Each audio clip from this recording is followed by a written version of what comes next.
Olá! No vídeo de hoje nós vamos falar de um tema muito interessante e importante que vem crescendo cada vez mais como público, que é o envelhecimento, o idoso. Não apenas a questão da idade, o idoso, não é esse o ponto principal, a questão cognitiva e tal, mas eu acho que fala mais ainda da experiência do envelhecer. Como isso traz repercussão na vida das pessoas, como as pessoas reagem frente a isso. E isso remete a várias questões.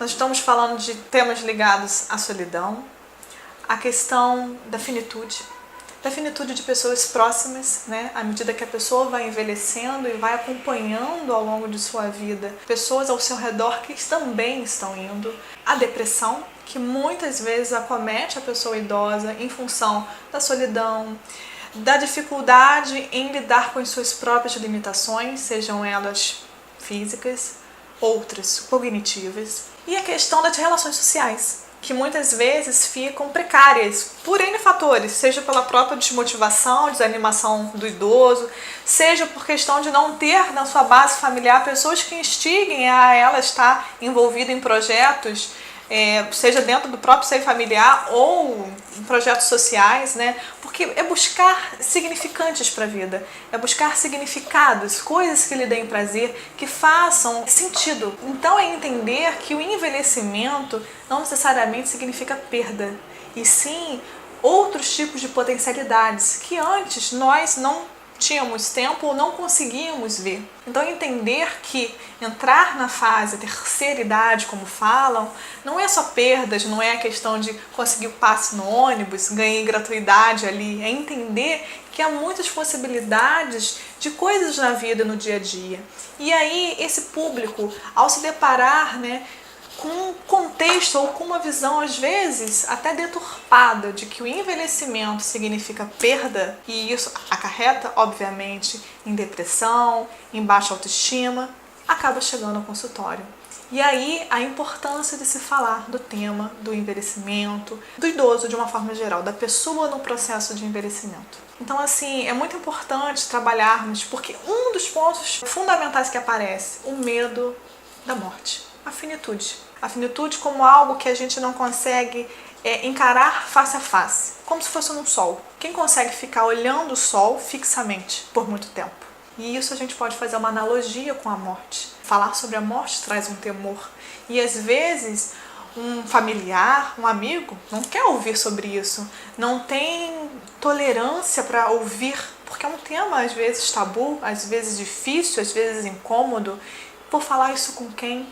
Me sinto solitário, me sinto com medo, e isso vem aparecendo no consultório, vem aparecendo no discurso do idoso.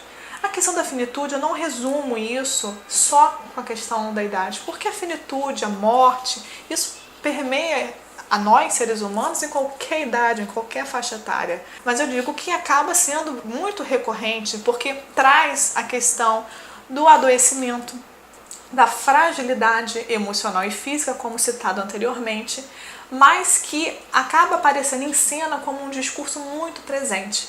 Então a psicologia, ela vai buscar justamente auxiliar essa pessoa que chega ao consultório, tão descrente de suas capacidades, a refazer e a rever novos projetos de vida, se inserir em atividades, buscar caminhos para que ganhe sentido no seu dia a dia.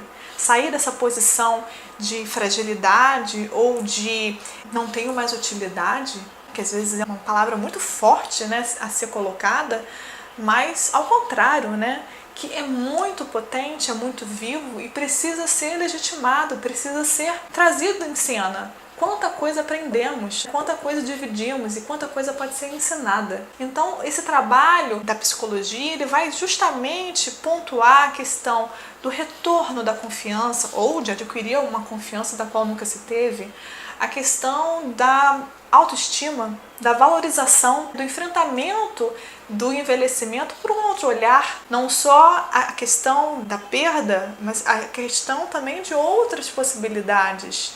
Não ter um olhar resignado, não é isso que a psicologia propõe, é um olhar mais ativo e transformador.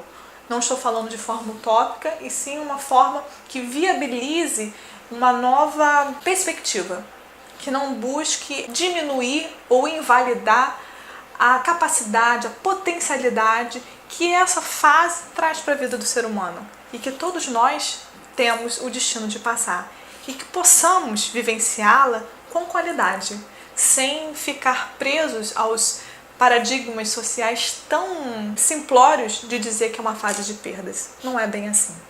Então, para você que deseja entender um pouco sobre esse tema, queira compartilhar mais, procure uma ajuda psicológica, procure um acompanhamento, veja que a psicologia pode ser um espaço inovador, um espaço de crescimento.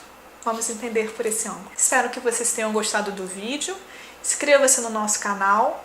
Os vídeos são postados todas as quintas. Até o próximo encontro.